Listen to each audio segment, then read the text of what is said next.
You may see a little bit of fog developing, especially East River as we head into the night, so be mindful of compromised visibility as we head toward daybreak on Wednesday. Overnight lows for what it's worth, mainly in the teens, a couple of low 20s out there for good measure. Now set the stage for a decent day on Wednesday as well, but everybody takes a step backward on the thermometer into the 20s and low 30s with a healthy mix of sun and clouds. We'll go through the rest of your forecast coming up, but until then, First at 4 starts right now. Live from KELOLAND Media Group. KELOLAND News, first at 4. The minimum wage in South Dakota is now higher. Coming up, we're going to tell you how this benefits the state. Then a state can now remove guns from people who could be a risk. We have the details from Minnesota. And later, the record-breaking year the Sioux Falls Area Humane Society had in 2023. Good afternoon, and thanks for tuning in to First at 4. I'm Don Jorgensen. And I'm Kelly Volk. Sioux Falls police are investigating an SUV versus building crash along South Minnesota Avenue. The vehicle crashed into an office building just after 10 o'clock this morning. There are several businesses inside the building, which is just north of 77th Street.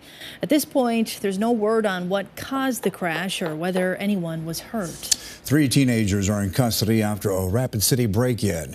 At around 3 o'clock this morning, police were in the northeastern corner of town when several teens were seen breaking into a building through the main entrance. As the teenagers left the building, police were able to catch 3 of them. Police are exploring whether or not this incident might be related to a similar burglary on January 1st at that same location. The Clay County Sheriff's Office is warning residents of a scam. The office is getting reports from people in the area claiming they've received calls from Officer Brian O'Connell, who claims to be with the sheriff's office. The scammer is attempting to collect on PPP loans that he claims the person receiving the call owes. Avoid giving any personal information over the phone. If you did not initiate the call, do not pay over the phone using gift cards, and always take time to verify who you're speaking with. Well, South Dakota's minimum wage increased yesterday from $10.80 to $11.20 an hour. Nathan Sanderson, the president of the South Dakota Retailers Association, says workers in Sioux Falls and Rapid City are likely already making more than minimum wage, and rural businesses will be impacted the most. However, raising the minimum wage can still impact employees who make more. Sanderson says that the retailers knew the increase was coming and were prepared for it. The yearly increases were approved by the legislature in 2016 and then are adjusted every year according to the cost of living index. The South Dakota Department of Transportation's Air, Rail, and Transit program is asking for the public's input about the state's intercity transit services and travel needs. The study focuses on trips residents make from their home to larger towns and cities, to other states, and to major cities. The survey will be available through Friday, January 5th. All right. Happy New Year, Kelly. Happy New Year, Don. Yeah, it's been a while since I had a nice little vacation and break. It's good to see you back at the anchor desk. Yes, it's good to be back. Feels great to be back. And the weather is not too bad either, Adam. You're welcome. I figured I'd try and put out the red carpet and have a nice sunny day for you coming back in. You know what? I think we did pretty well for ourselves. Plenty of sunshine to go around. It wasn't cold, chilly, yes, but let's face it, we've seen a lot worse. And it is going to get chillier sooner rather than later. We've got some great skiing going on at Terry Peak this afternoon. 38 in lead with an east wind at 2 miles per hour. So really no need to worry about any significant wind chill out that way. Meanwhile, East River, Great Bear is doing its best to try and get ready to kick off the season.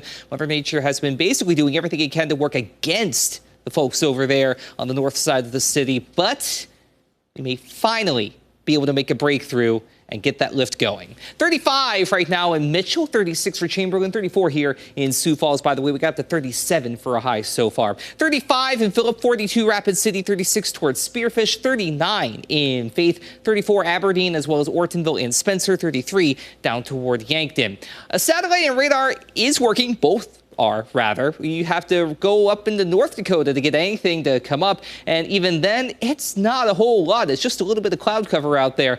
Beyond that, it has been a gorgeous day to get outside, and a nice afternoon for that matter as well. There is a frontal boundary between Bismarck and Fargo, but really that's basically there for show. Any appreciable moisture is miles away, and by that we're talking about even hundreds of miles. Tomorrow, another nice day, a mix of sun and clouds, maybe some fog in the morning, so keep that in mind. We're going to be talking about temperatures taking a step backward into the 20s and low 30s just about across the board in southeastern KELOLAND. To the northeast, mainly in the mid-20s. Again, a mix of sun and clouds. And out west, we got into the 40s today, but tomorrow I think we'll peak in the mid-30s toward the Wyoming and Montana borders. 20s, though, closer to the Missouri River Valley.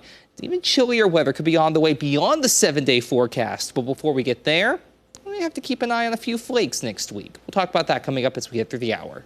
Thanks, Adam. Minnesota now has the power to remove guns from people who could be a risk to themselves or others. The so-called red flag law just kicked off on New Year's Day. David Schumann with our CBS affiliate in Minnesota explains how it works. If a Minnesotan poses a significant threat, a judge can now temporarily stop them from having a gun. These legal orders are called extreme risk protection orders. We would have to have evidence that this person is a risk to themselves or others, compelling evidence. Within 24 hours, those firearms can be seized with warrant. Not everyone can ask a judge to do this. The request that someone lose their access to guns can only come from a family or household member, or a chief law enforcement officer or city or county attorney. The Department of Public Safety's website says extreme risk protection orders are a proven way to intervene before an incident of gun violence, such as a firearm suicide or mass shooting occurs, and takes more lives. There are two kinds of orders a judge can grant. A long-term order lasts up to a year and only comes after a hearing where the person in question can dispute that they're a risk. An emergency order goes into effect immediately without a hearing and lasts for 2 weeks. Emergency orders have their critics. None of us want anybody who should not be in possession of a firearm to possess one. I mean, that's clearly in the best interest of everybody. But we want to make sure that it is done with due process. We are a country of laws, and we want to make sure that those laws are followed. And there's the tension, right? There's going to be the tension between public safety and individual rights, and that's where the argument comes in. Minnesota joins 20 other states and Washington, D.C. in having these red flag laws, as they're commonly known. David Schumann, WCCO News. Well, the start of the new year means the beginning of a new legislative session for states across KELOLAND. The second session of the 108th Nebraska legislature begins tomorrow in Lincoln. In Iowa, the 90th Iowa General Assembly will start next Monday, January 8th in Des Moines. And then next Tuesday, January 9th, the 99th South Dakota legislative session will get underway. There will be 38 legislative days for lawmakers to get bills passed in Pierre. A large homeless shelter in Minot, North Dakota is reopening its doors on a limited basis. Project B suddenly closed its doors almost 2 weeks ago. Board President Tarina Crook says the group is ready to welcome people to spend the night in its warming center. Crook says Inspiritus is helping them with their Twice Blessed campaign by matching $25,000. Project B also has an endowment of $14,000 available for distribution to various programs. Former University of Sioux Falls head football coach Kalen DeBoer led the Washington Huskies to a dramatic win last night to clinch a spot in the national championship game. USF has not forgotten the contributions that he made to the university, and USF senior athletic administrator Sid Kortemeyer says that it's been a joy to see him succeed this season. To see him succeed at the highest level in college football is just so heartwarming, and grateful to have known him and the part that USF played in his career. What he took from us, what he's taken, learned from other schools, and culminating in the national championship game. We're going to hear more from Kortemeyer and former USF National Player of the Year Lorenzo Brown in the full story tonight at 10.